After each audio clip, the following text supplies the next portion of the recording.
Well, we've heard a whisper offshore out of one of our local reefs that the Spanish mackerel are on, and what do you know? We've got a couple of nice fish already. I'm going to show you how we go about filleting these things. So the first thing we needed to do was look after this fish when we got it on board. We bled it straight away, we got it straight on ice in the kill tank, and once we got back to the boat ramp, we got it straight in the chiller bag, plenty of ice covering the fish so it's nice and cold. The meat's going to be nice and firm, and once we knock these fillets off, they're going to be perfect for the dinner plate. So I'm going to be using one of the Swibo range, the 16cm curved blade. This one is really nice and comfortable in the hand, super sharp, and also it's got a nice stiff blade, so when I'm going through those bones, it's going to run through there nice and smooth. So the first incision that I'm going to make is right behind the pectoral fin. So I'm just going to cut in behind there, and there's a line that you can follow right up to the back of the head there. Once I've made that first incision, I'm just going to turn the blade of the knife and run that right along the top fins, and you'll be able to feel the backbone as you go along. You want that blade running right along the edge of the backbone. One of the things you want to make sure you do is store your knives well. Make sure they're nice and clean and they're always kept sharp. So once I've done that, I'm going to lift the fillet up a little bit so I know what I'm filleting, and I'm going to run my knife right along that middle bone and just keep knocking along the middle bone. You'll feel the rib bones as the blade's going through, they'll crack those rib bones.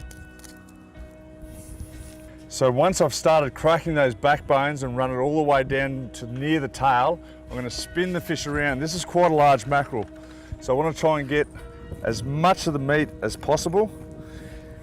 I'm going to start to fillet on the other side, running the knife along so you're hitting the middle of that backbone.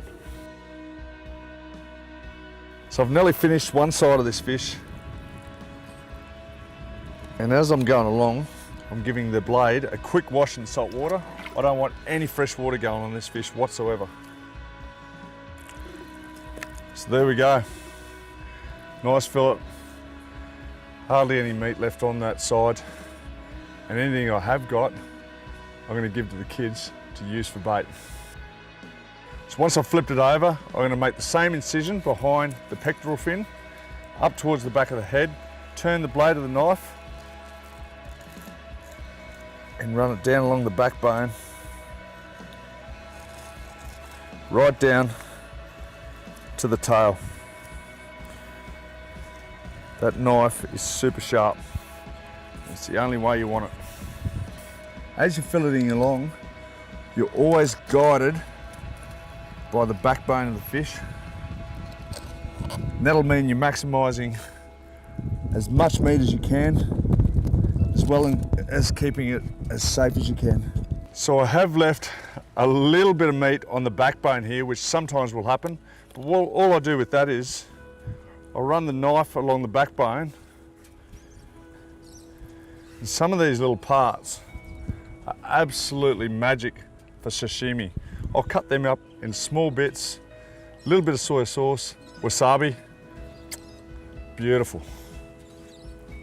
But these Spanish mackerel, they don't release real well. We're only feeding 2 families, so there's going to be a stack of fillet here that are going to feed 2 families well and truly. This fish has been filleted nicely. There's hardly any meat left on it, and any of that meat that's left over, I'm going to give to my young fella to go out and catch himself a couple of bream. So I'm about to prepare these fillets, and what I've done is gone and washed the cutting boards down.